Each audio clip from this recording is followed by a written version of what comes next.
And we're back. Season 4. Throw them foes up. I'm excited for the season. We will have a complete season with 4 members on the casting couch over here. Lance will not be the champion. Lance will not be the champion. You don't know that. You said that at the beginning of last season. Things will return to normal. So that means me and Joe will be fighting for first and second, and Jack will be somewhere in the mix. Lance is gonna have just a Lance season. He's gonna Lance it up. Keep hating. Lance a lot. I'm excited though. This will be our best season to date for sure. I'm super excited about it. Finally figured out a few things with it, and it's heading in the right direction. So I'm excited. All right. With that being said, let's go ahead and hop into these games. And here's how we're gonna start to pick. You were last season's champ, so we'll go in that order. You start. Jack goes second. Joe is Trace, and I am Quattro. You're foe. Foe. Foe. Foe. There it is. Foe time. Give me Alabama. Give me. Who's that coming? That was one of the greatest switch-ups of all time. Yeah, it was. Well, it kind of hurt, but it's fine. That was funny. Couldn't have hurt worse than a loss. Hey, at least we made it there. You're sitting on the same couch as us in Cancun. If y'all would have had Jaden Daniels, you would have won it all. I didn't have 3 losses, so I'll take that. I didn't have to watch any regular season losses this year, but I don't. It's just imagine losing to me. FSU. They can't even get in the top 4. Yeah. Imagine that. We're gonna go to the NBA. In the first game of the first game of this season is Pacers against the Timberwolves. Oh yeah. Offense versus defense. Pacers coming off that championship loss in the in-season tournament. Timberwolves still playing good ball. I haven't watched much of either team so far, but they play in Indiana and Minnesota, so it's a little tough. I'm gonna rock with the offense to get it done. I'm going to take the Pacers. I think Halliburton's going to have a really good night, and they're going to get the job done. When is this game? Friday. Okay. Well, usually they say defense wins championships, but so far in the NBA this season and over the past couple, we've seen that offense is really what gets it done. And there's none that are more efficient than Tyrese Halliburton this season. He's averaging like 0.7 turnovers a game for a point guard, which is pretty ridiculous. Pretty solid. The Timberwolves do have Defensive Player of the Year at the bottom, Rudy Gobert, and Cat's been playing good defense, so that's been promising as a Timberwolves fan watching it. But Indiana just moves too quickly for their own good. Give me the Timberwolves. I think they're going to get it done at home. We're 10-1 at home. We're going to continue to have a prolific home season and win against the Indiana Pacers. Wow, I thought you were gonna. I know that definitely felt. Did that not feel like a Minnesota? Did that not sound like a Pacers pick right there? Yeah, we got McAfee sounded like he was picking Georgia too. We got the kings of switch ups. Yeah, man, I don't like NBA because unless you're picking a Pistons game, it's really just a flip of a coin in the regular season. But I'm gonna flip my coin for Hallie. Give me Halliburton and the Pacers. They're gonna whoop Cat's ass. All right. I am always a firm believer that in any sport that has such, defense wins championships. And the Minnesota Timberwolves are playing some of the best defense in the NBA right now. Some of the better defense I've seen across the league in the last couple of years, in a league that has become so offensively dominant and so offense oriented. It is nice to see some guys that do the other side of the ball and play defense, unlike 85% of the NBA. I really enjoy watching defensive games where teams are having to really move the ball around, really having to drive to the basket, get kickouts, pick and rolls, all those types of things. I personally am not a fan of the 145 to 142 games. I don't think that's basketball, and that's just me. So I'm going to take the defensive-minded Minnesota Timberwolves, who are on a roll right now at home, 8-2 in their last 10. And I picked against them once earlier in the season, more or less out of spite. It didn't work out for me, and I think they're rocking, they're rolling, and they're gonna stop Hallie when he comes to town. Good thing you're placing your bets on the Zest King. It's never a good idea. Good thing this ain't a championship. He's like Fat Drake. Fat Drake is crazy. All right, what's the next game? Next game, we're going to go to college basketball. We got some really good matchups this weekend. Number 1, Arizona against number 3, Purdue. I took Arizona earlier this season, and they helped me out. They got a win, or not earlier this season, last season, and that was a good pick because they took down Duke. And I'm going to take them to beat Purdue. Purdue is a bunch of frauds. They showed it last year, and they show it every year at some point or another in the season. And other than Zach Edey, it's not a bunch of, guys that you can rely on. And I'm sticking with number 1. Give me Arizona. Yeah, Zach Edey's averaging 25 and 11 right now. On 63% shooting. It's actually insane. I think I just looked at it. Arizona is scoring like almost 95 points a game and only allowing 63 to Purdue's like 89 and 67. And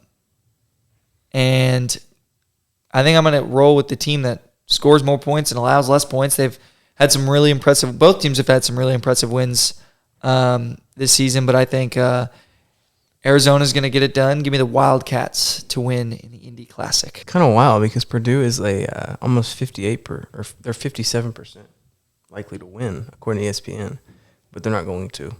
So Arizona averages 8 points per game more than them, and they allow 64 minus 69, 5 points per game less than them. It's a 13-point difference. And that's exactly how this game's going to play out. I'm taking Arizona by 13. If they win by 13, he should get an extra point for that. All right, well, I really like Zach Edey. I think that dude is a baller, an absolute baller. He also helped me hit on one of my favorite pick'em entries on Underdog of all time last year. Use code FTS to get your first deposit doubled up to $100. Up to $100. A little free plug right there. But I really enjoy what he does as a big man. He plays the game like a big man. His defense is great. He gets down low. He gets boards. And not only that, he's scoring 25 points a game, shooting at a 63% clip. I mean, I don't think there's probably many college basketball players doing it much better than he is.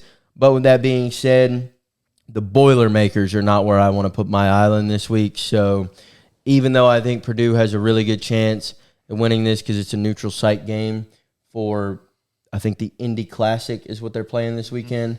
And we don't see, very rarely do we see an undefeated team go like 15, 20 games into the season. But they haven't even hit 10 yet, so I'll take the Wildcats because I'm not taking that Purdue Island. Not today. I think they got a great chance, and I won't be mad if they do, but that's not my island. That's not the hill I'm going to die on. We're going to stick in college basketball. Got another top 10 matchup, I believe. UConn 5 versus 10. UConn against Gonzaga. I don't know a lot about Gonzaga now that they had Drew Timme leave. I believe Andrew Nembhard left last year. I don't know much about their team. I've watched UConn play a little bit this year. They did not help me out against Kansas, but I think Kansas is better than Gonzaga. So I'm going to ride the UConn train again. I'm going to take him. I'm going to take him to win. That's all I got. So you're riding UConn? Yes. Well, like you just said, UConn's only loss is to Kansas, the number 2 team in the country, by 4 points. It wasn't anything crazy. They didn't get blown out by a team like Washington, who Gonzaga just lost to. A 6-3 Washington team. They didn't get blown out, but they lost by 5. It wasn't a pretty game, but they did get blown out by Purdue by 10. They beat up on the bad teams like they should. It's Gonzaga. They're going to win a bunch of regular season games, get a 1 or 2 seed, lose and then lose in the second round. They're the Cowboys of The Dolphins. Yes. They don't win. I wrote a stat the other day. They've made like 25, 26, 27 tournaments in a row and are yet to like win a national title, which is kind of crazy. But anyway, I think UConn's a little too talented. I think they are much better set up to win in the regular season and in the postseason. And I will take the Huskies to take down the Bulldogs. Well, if you dive into the team stats, UConn's better at literally everything, except they average 0.8 steals per game less than Gonzaga. Shit. With that being said, I think they can overcome that 0.8 steals. Thank goodness. I think UConn is going to put Gonzaga in their place as the Dallas Cowboys of men's college basketball. Can anybody tell where the University of Gonzaga is? Washington. I think that's right. Yeah, that's right. You asked the question. You didn't even know. Yeah, I think that's right. It was going to be a trivia question. They're going to put them in the doghouse. I think it is. All right, I'll keep this short and sweet. I bet against UConn earlier in the season. I don't believe it paid off for me. Gonzaga is You picked Kansas to win that game? Oh, wait. Kansas won. I did get that right. I bet against Gonzaga once, Against UConn. and I did get it right. Or against you. Jesus. English is hard. I bet against UConn once, and it worked. But that was against the number 2 team in the country in Kansas, who was just playing lights out. I don't think Gonzaga is playing nearly as good a ball as Kansas is. They don't really have a superstar right now on the team. They're not set up, in my opinion, right now to make a deep run, and they always choke. I think this will be a lot like their Elite 8 matchup last year. Give me UConn by a dozen. Next, we're going to go to the NFL, The no fun league. the nasty, filthy league. What? We got a That game on sounds like they're doing Saturday. something else. We got Saturday primetime Broncos and Lions. And this is the one game on the slate that I don't know where to go to the most. Broncos have gone from 1-5 to 7-6. They've won 6 out of their last 7. The Lions have been playing poorly as of late. The defense is bad. The offense is Sputtering. okay, but it's not as good as it was in the first. They put up 13 points against the Bears this past week. Let's just call it what it is. They're playing bad on all sides of the ball. They're not playing great. Something's got to give at some point.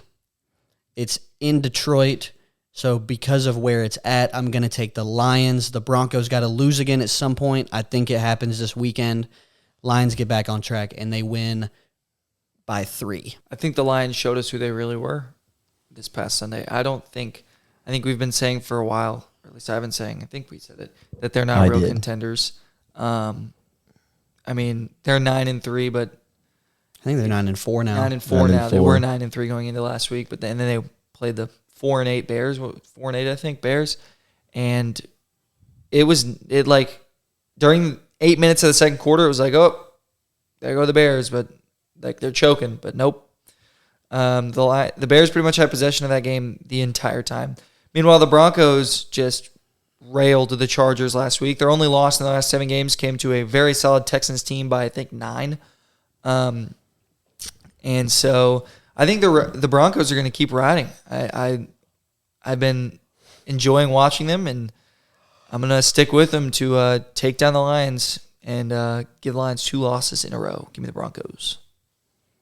So I don't think last week was the telltale sign of the Lions' demise. I think it goes back to honestly their last game against the Bears, where they let up 26 points to one of the worst offenses in the league, one of the worst teams in the league. Tyler Bagent, I think, was the quarterback of that game. And they lost to the Packers on Thanksgiving, which At home. yeah, I know Jordan Love's on the come up, but like, come on now. And then they almost gave up a big comeback to the fucking Saints. I mean, that game ended 33-28 after being up. What were they? 21 nothing in the first quarter. Yeah. And then obviously last week they lost to the Bears. I think, contrary to what I thought at the beginning of the season, where I thought Sean Payton was a product of Drew Brees, I actually think he's a pretty good coach now. And I think he's going to outcoach Dan Campbell. And I think Broncos country will continue to ride. And Mr. God, what's his nickname? Mr. Russell Wilson. Dangerous. No, Mr. something. I know what Mr. you're talking about. Unlimited. Mr. Unlimited is going to outplay Jared Goff and ball out. Give me the Broncos. I have called the Detroit Lions, I don't want to say frauds, right? I'm not going to call them frauds. They have 9 wins. They're not true contenders. I have said that from the beginning. I think unless they get matched up with like the Vikings, Packers, or like the winner of the NFC South, they don't have a chance in the playoffs. They'll get dicked on by the Niners, the Eagles, or the Cowboys. They don't have that pedigree yet. They're not there. The defense has played really bad as of late. I know they had a few injuries earlier in the season, a couple key pieces missing, but you're just not seeing some of the production out of some of these younger guys like we were expecting. The offense is really stalled out. It has become what was an explosive offense earlier in the season with Amon-Ra, David Montgomery, Jahmyr Gibbs, Sam Laporta has seemed to be really congested and not able to really spread the ball out as much over the last couple of weeks. The Broncos are on fire. Their one loss coming to a great Texans team at home for the Texans, who are also still vying for a playoff spot. The Broncos have an opportunity to be tied for first place after this weekend in the AFC West. They won't be because the Chiefs play the Patriots, but there's the Patriots just beat a really solid team. Who did they beat again? Theoretically, there is a chance. But they are fighting for that spot still. Like they now have taken themselves from last in their division to a chance at being first place by the time the season is over with what we have seen from the Chiefs as of late. I think the Lions are going to lion, and we're going to see them finish like 10-7, maybe 11-6. They're going to scrape out like 2 more gritty wins and just be happy that the NFC North was on a real down year this year with no Aaron Rodgers and no Kirk Cousins, and they're going to keep their playoff spot, but they are going to lose this weekend against the Denver Broncos, who are hot, who are playing great defense, and who have the more experienced quarterback and head coach. If the Vikings win this week and the Lions lose, the Vikings are 1 game back, and they play the Lions twice in the last 3 weeks. Yeah, the Lions last 3 weeks, they got the Vikings twice and then the Cowboys in between. So we're in contention to win the division with Nick Mullins, baby. It would not surprise me to see a Lions collapse. I just don't think they're there yet. They're missing. I don't know what they're missing right now, but they're missing something. They're just not there yet. Our last game on the slate this week is Ravens at the Jags on Sunday night. Yeah, Sunday night, 8:20. This one's easy for me. Hobbled Trevor Lawrence, best team in the AFC. Give me the Ravens. Hobbled Trevor Lawrence, best team in the AFC. Give me the Ravens. Damn, we really doing this? This team went into overtime with the fucking Rams, bro. The Rams are good. No, they're not. Yeah, The Rams have a good offense. They just took the 2 best defenses in the NFL. Lamar Jackson is a choker. This is a playoff caliber game. It matters. Give me the Jags. Okay. Hurt Trevor Lawrence, best team in the AFC, great Baltimore defense. Give me the Ravens. I'm fine with that, Island. It feels a little biased. Y'all have way too much faith in Lamar Jackson. They're 10-3. But it's not just Lamar, dude. Like OBJ has played well this season. Zay Flowers has been a OBJ is 1 cut away from being out for the season. 1 cut, that ACL's gone. Zay Flowers has been a breakout wide receiver this year. They've made it happen with whoever they've had at running back, and that is one of the best defenses in football. Don't disrespect Gus Edwards like that. Isaiah Likely, tight end 1. Don't be mad. They already lost to one AFC South I team. won't be mad, and it wouldn't. Lost the Colts. Oh, that's right. With the way the NFL has went this year, it would not surprise me one bit. But with the lack of mobility from T-Law and how just stagnant that Jags offense has been recently, They put up 24. T-Law doesn't really need mobility because unlike Lamar, he can actually throw the ball accurately without needing to scramble for 6 Getting seconds. into some icy territory. I need to see Lamar. I need to look at Lamar's stats. 27 this past week. Yeah, against the Browns defense, which is like Solid. one of the best in the NFL. Trevor Lawrence had 257, 3 touchdowns, 3 interceptions. But then they also, gave up 31 points to that Browns offense. So I mean, That may be something. is Lamar the best passing quarterback in the league this year? No, but he's thrown for 2,934 yards, 16 TDs, and only 6 picks. yeah, but he has to scramble around for 6 seconds until one of his receivers pop open because he can't read a defense. He can read a defense, but he can't. He also has 644 rushing yards this year. So Well, yeah, a running back.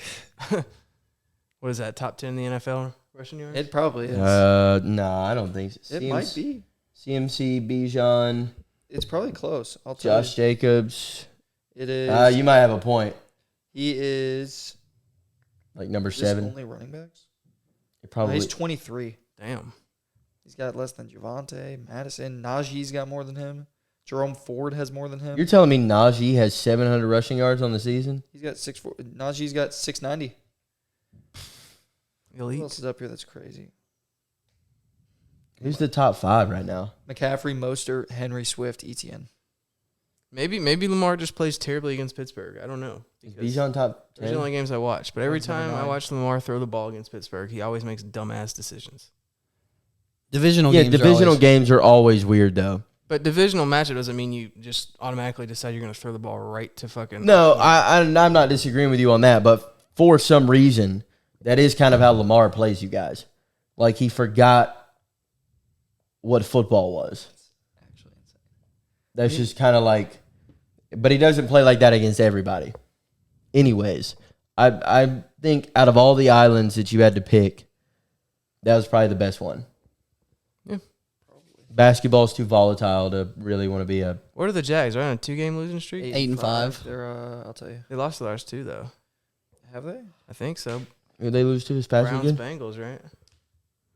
Oh, they Yeah, sounds about right. Lost Browns, Bengals, then they beat the Texans. Think they're going to go on a 3-game losing streak? Come on now. That ain't They happening. could. That ain't Maybe happening. they can No. afford it. No. How far back are the Texans? One game. They're only one back. Texans think. and Colts are both 1 game back. Yeah, they are both one game back. NFL's been weird this year, bro. The Jags closed with Bucks, Panthers. It makes me feel good that, like, I mean, none of these divisions are, like, crazy good right now. NFC East is stupid. The NFC East, that's it. AFC West is That was the solid, point I wanted to bring up in the pod about the divisions, but I'll bring it too. up. Oh, the Well, okay, AFC, we'll the bring it NFC North is, or the AFC North is stacked, top to bottom. What are you talking about? One of the teams just lost to the fucking Cardinals and Patriots in back to I wouldn't say stacked. I think the Steelers could beat. It's the most well-rounded Yeah, division. definitely the most well. They're all above 500, It's except the most competitive. yeah. Stacked is a odd word. to One's use. 10-3, one is 8-5, and the one's other 2 are 7. 7-6. It's a good division. I said most competitive. Just stacked seems like the wrong word to me. Anyways, The most stacked. we're out every Friday morning ish. I put it out between 10:30 and 1. Check it out. We appreciate you guys tuning in. We will see you next week. Peace.